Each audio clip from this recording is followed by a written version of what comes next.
Hello, my nerdlings. If you're new here, my name is Nikki. Welcome to my channel where we get nerdy. Today, we're doing something I have never done on this channel, and that is like an extensive unhaul. I own approximately 560-ish books. I have currently 4 bookshelves. I have this one, which is 3 feet wide and 6 feet tall. This one, which is 3 feet wide and 6 feet tall. And then I have 2 that are 3 foot by 3 foot, right? And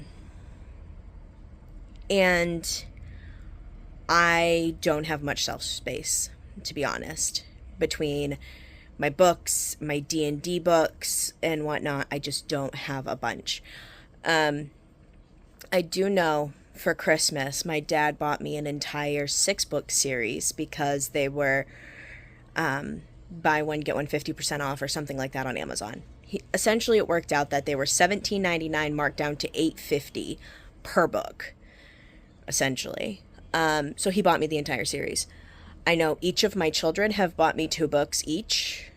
I know that my friend in New York, that me and her do the book boxes to each other, she's sending me like a 12-book advent, minimum of 12 books. She was debating on if she wanted to add more because she ended up buying more. Granted, I'm sending her one back. I do have my little metal cart that is full of my... Oops. I don't have a tripod. I don't have a tripod right now. I'm just holding you by my hand. My metal cart that has all my manga and mass market paperbacks is breaking. Like, the bottom legs are bowing out and about to collapse. So I feel like I need to get these guys back on a shelf, but I don't have a spot to put them on a shelf at the current moment. So I need to go through my books, right? And I was debating, do I just pack up the books that I know I want to keep, that I've currently read? But then it's like, well, where do I put them, you know? So I brought it to the council. The council is a very small group of friends that I value their opinion highly, and the consensus seems to be, go through your books. If it's something you tried and didn't like, or something that you've completely lost interest in, just get rid of it. Because then it helps with not feeling this anxiety of a massive TBR. And don't keep stuff around that is not going to make you happy in the long run. So we're going to go through these books. I'm not going to show you the process of me going through these books because it's going to take a minute, because I'm going to go book by book. I'm putting my hands on every single one of the 500 and something books I have and pulling them off. I'm reading trigger warning lists for the darker romances or whatever. I'm reading synopsises. I'm going to hop on Goodreads. I'm going to check reviews, see if stuff still fits the vibe of what I want to read right now, and then decide. So I'm going to be ruthless. I need to be ruthless. And then once I go through them, I'm going to bring them to Bull Moose. Bull Moose is a store we have up here where you can bring books in for store credit. They sell more than just books. It's like music, movies, video games, board games, like all kinds of stuff. It's a nerd paradise. So I'm going to go through books, get rid of what I can at Bull Moose for store credit, and just try and liven up my shelves a bit. So once I go through the books, I'll show you what we're decided we're getting rid of. I'm not going to tell you the reasons for each book. Just know that these will no longer be on my shelves. Okay. You are precariously placed right now on my shelves, leaning up against some books. I went through my shelves. I went through all of my shelves, my cart, and I think I counted 46 books here that I'm just like, no. Hold on, there's something wrong with one of these books that's driving me insane. And I looked at it and I'm just like, no. Some of them I didn't even read synopsises. I just looked at the title and I was like, no. I think I have 2 nonfiction and then the rest are all fiction. There's a lot of mass market paperbacks. There's a lot that I bought at the library sales that I'm like, I'll give them a shot. They're free. But then I'm just sitting here thinking, I'm like, I literally have no interest in reading you.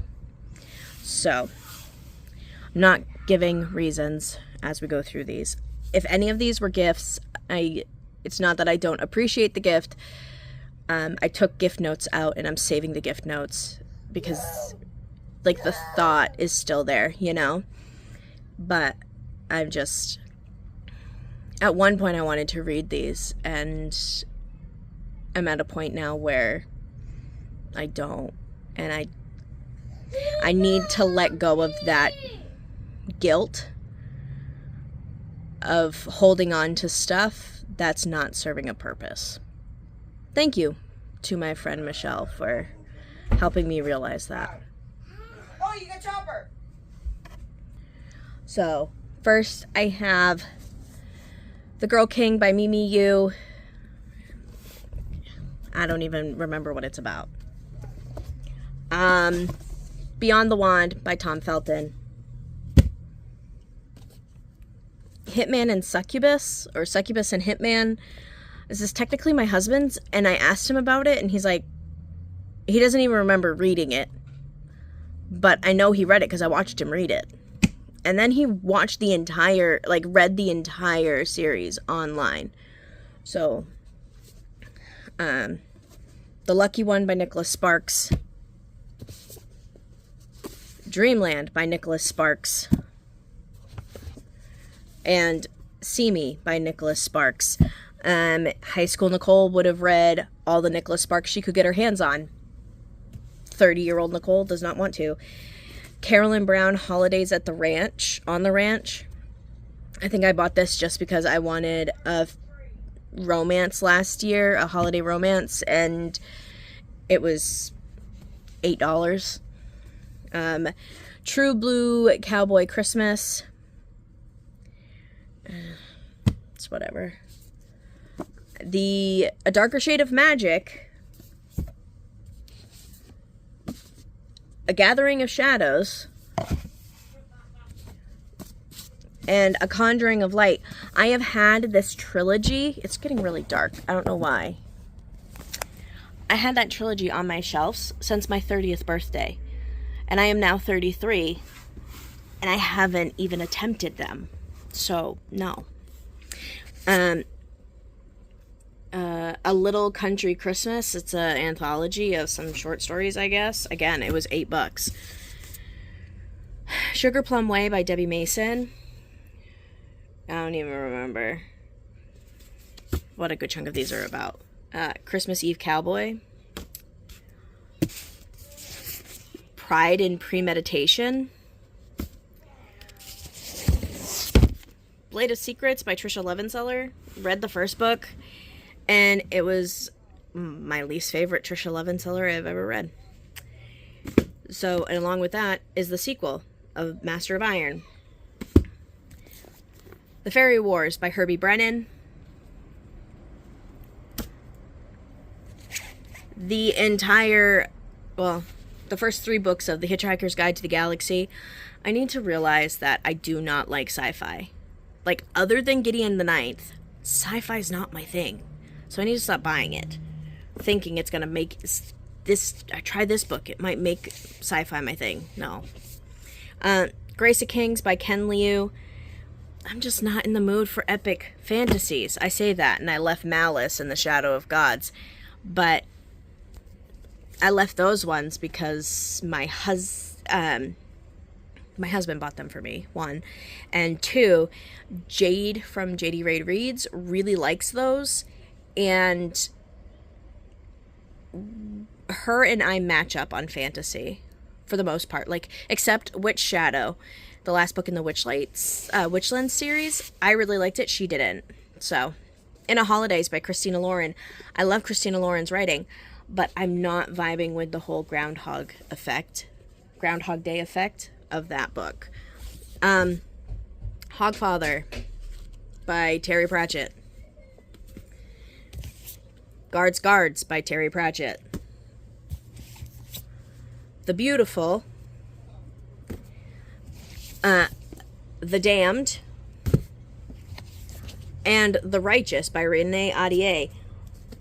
It's a YA vampire series, and so I know it's not going to be the rip your throat out type murdery vampires that I want. Again, so sorry for you like being all up in my face. This series that I got from the library because it was free, and just no. If Bull Moose doesn't take it, I'll just take it to my school for my students. We Were Dreamers by Simu Liu. I read this memoir. It was a great read, but I don't reread memoirs. Love at First Set by Jennifer Dugan. This had a trope that kind of made me feel icky. I didn't like it. Land of Stories by Chris Colfer. Again, got it from the library because it was free, and just not interested. The Murder of Roger Ackroyd by Agatha Christie. And Murder on the Orient Express. I bought those two Agatha Christie books because I watched Death on the Nile. Really liked the movie. Was like, I should give... If I like the movie, maybe I should give the... her Poirot mysteries a try. And I've had them for over a year and a half, if not longer. And I'm not interested. Dune. Again, I need to accept that I don't like sci-fi. Just because I liked the movie doesn't mean I'm going to like the book. Dune Messiah and Children of Dune. People I know that have read this, it described parts of it to me, and my ADHD brain would just get tired and obnoxiously annoyed. And so, Skipping Christmas by John Grisham. I don't even remember getting this book. Outlander by Diana Gabaldon. These books are thick. The series is long. The books get even thicker. I could just watch the series, right? Like, I know books are better than adaptations, but that seems to have a good reception. So it obviously can't be that bad. Rebel Rose by Emma Ontario. I bought this because the second book in this series is a Mulan retelling, but I don't have to read this one to read the Mulan one, so I don't even know why I bought it. Just impulse, probably. The Beast Player by Nohoko Yuashi. I couldn't tell you how long I've had this book. I bought this book because I saw the cover of the sequel and really liked the sequel's cover, but never even tried reading this one. Or if I did, I did not finish. Talk Santa to Me. This is a young adult holiday contemporary romance. It says ages 12 and up, and I just... meh. Corrupt by Penelope Douglas. I read the trigger warnings, and it said something about incest, and no thank you. And then lastly, Pen Pal by J.T. Gessinger. It's a nice pretty edition. I read it. I got like, I don't know, 100 pages left, and I'm just like, I put it down and I just never picked it back up. And I have zero interest to figure out how it goes. I did on Facebook see someone post like, am I the only one that's confused by Pen Pal? And I read the comments and someone explained the plot, and I'm just like, that is not what I signed up for like what's described on the back. So I'm good, right? So those are the 40 some books. Let's count. 1, 2, 3, 4, 5, 6, 7, 8, 9, 10. 11, 12, 13, 14, 15, 16, 17, 18, 19, 20, 21, 22, 23, 24, 25, 26, 27, 28, 29, 30, 31, 32, 33, 34, 35, 36, 37, 38, 39, 40, 41, 42, 43, 44, 45, 46. Oh, that was a terrible angle. I'm sorry. 46. That are the 46 books that I'm going to be bringing to Bull Moose because they are just not, they're not what I am vibing with. And I don't need to have the excess in my house if it's not going to be something that serves me. So,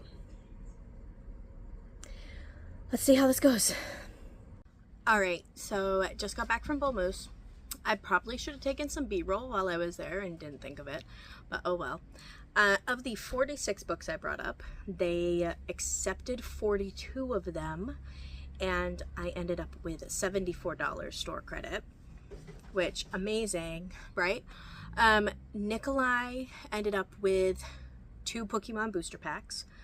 I ended up with a poop ton of books, and then Nikolai's friend that was with us, we bought him 2 books for Christmas. So, first things first, I have 5 books from the Mercy Thompson series. I read the first one a couple months ago. I have the second one, but I have the second one and then like the 8th and 9th one. And so I needed all the ones in between. So I've got 3 and a bunch of others now. But what's great is look at the price. $3.97. $3.97. $3.97. Again and again. So 5 books for this series that I've been working through, that I've been wanting to keep working through, all for $3.97. And then I found this book called Weak Side by S.J. Silvis. It says BU Wolves, and there's a hockey sticks on the cover for $2.97. It says, the hottest hockey player in the nation. He's the hottest hockey player in the nation. And I just agreed to be his fake girlfriend. Theo Brooks is hard not to notice. With his coy smirk, rock-hard abs, and skilled agility on the ice, he is the cockiest of all the jocks. Unfortunately for me, he's my new roommate. Oh. When a mission mixes up my first and last name, I end up living in the male dorms. I feel my perfectly tied schedule loosening with every string Theo pulls, and he likes to pull every single one. Interesting. And then I found books 2 and 3 of the, what is it, the Windy City series by Liz Tomford. I have the first one, but still, both of them, $2.97. This one's basketball, this one's baseball. I have the hockey one. Then Once You're Mine by Morgan Bridges. Never heard of this. $2.97. Apparently, it's a dark romance. I know nothing about it.